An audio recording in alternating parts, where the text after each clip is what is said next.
Good morning, everyone. Good morning. Guess what time it is? Coffee with Kylie and Woo! Hey, I'm sure you've already had a couple cups, but we're just getting rock and rolling here.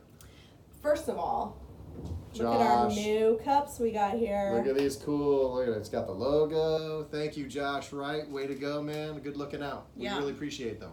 Josh was tired of seeing us with two different mugs. He was so making fun of me yesterday for my styrofoam. He was like, "Come on, man, styrofoam mug for coffee with Kylie and Kelly." That was a little chintzy. It was pretty chintzy. But hey, let's get rock and rolling because we know you guys only have a limited time. So in the past, we have talked about escrow deposits and what they are. We've talked about pre-inspection. Mm-hmm. What do you want to talk about today?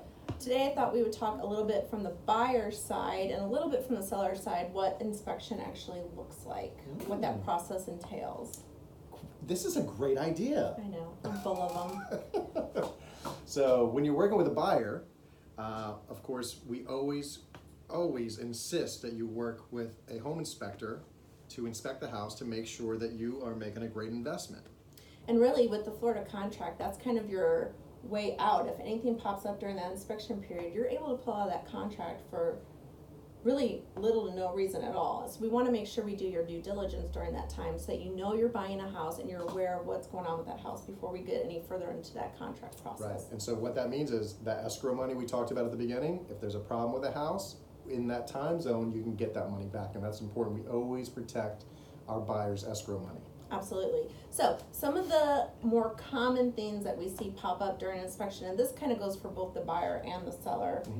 Number one, I think, is electrical. Yep, the GFIs usually in the kitchen and Bathrooms. So if you're a seller, making sure that you have GFCIs.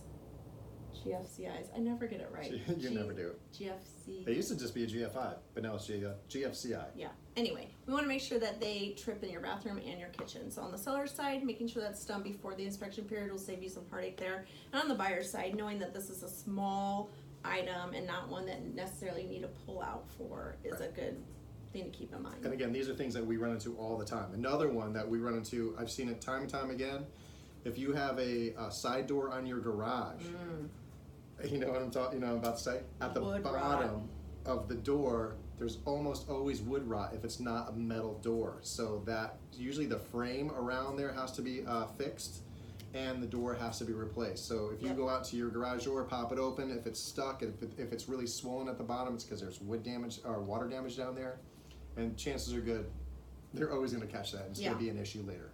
It always pops up. Yeah. What other items, Kelly? Give me one more item that you see most often. Sometimes like little tiny leaks. Oh, you know what it was? Loose toilets. Oh, I do see that a lot. I don't know if these inspectors like sit down and like do a jig on it or what. I don't know how they test for that. I don't either. We should watch that. Let's bring in Barney, the loose toilet tester. How do they do that? I have no idea how they do that.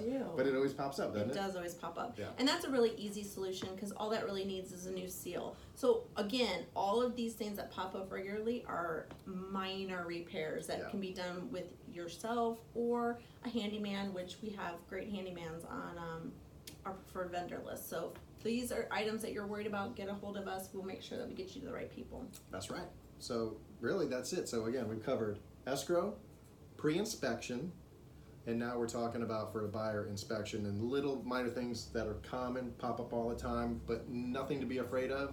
Again, we see it time and time again. I mean, Kelly, don't you agree? A house is a living, breathing thing. Absolutely. It's weird how houses go stale if nobody lives in them, how things suddenly start going wrong because there's nobody there. They get sad. They don't have the love of They're a family. so sad. Poor, I'm so empty. I need someone to live in me. Come love me. Go love your home. Go love it. Let's go find you a house to love. There's an empty house somewhere that someone that is watching right now needs to love. I know. So do you need a home to love? I think someone out there needs. Who out there needs a home to love? Is it you? Do you feel that burning in your chest for a new house? Kelly, why don't you give them our new phone number? I would love to. It's 813-681 Home. Home. How cool is that? HOME, home. Totally easy to remember. 813-681 Home. Or like what was the old sci-fi movie? Phone Home. You're welcome. We're here every Monday, folks. Hey guys, have a great rest of your Monday. Don't forget to phone home. You get it? That is a true statement. And let us know what else you want us to talk about. I mean, we'll just keep rambling on every single week, but if there's something that's burning that you're wishing that you knew a little bit more about, let us know. We'd be happy to cover that discussion. Yeah, we definitely want to talk about that stuff with you guys. Oh, hold on. Michelle's about to say something. Staging came up as a recommendation. Oh. Next week, folks, we're going to talk about staging. So, again, thanks for tuning in. We're going to let you go now. Bye, guys.